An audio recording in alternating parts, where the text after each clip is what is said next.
This is the notebook that, I picked up at Kmart that night and basically just started writing down my story. I'm so glad I wrote down the details. And it's not that I wouldn't feel the raw emotion of it. I still do, and I think about it every day. But the details fade, and I don't want them to fade. I want them to be real, so when people ask me, I can tell them. And share like I am today with you guys, share those details because I think they're important.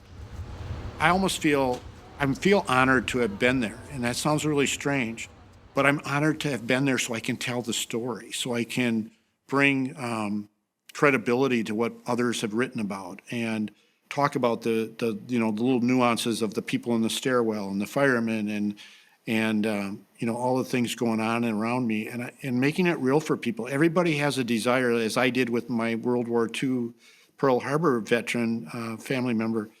It's like you want to touch it. People have an overwhelming desire to touch an event if they couldn't be there. And I think I have the privilege of bringing that to people.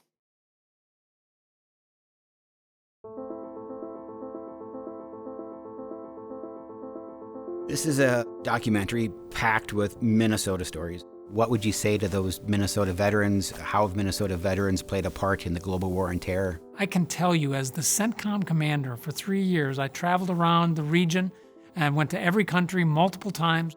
And I'm here to tell you the Minnesota National Guard was the most deployed National Guard organization in the CENTCOM AOR. I think our veterans in this state should be very, very proud of their service. They rose to the occasion. They did it multiple times. We have a lot to be proud of.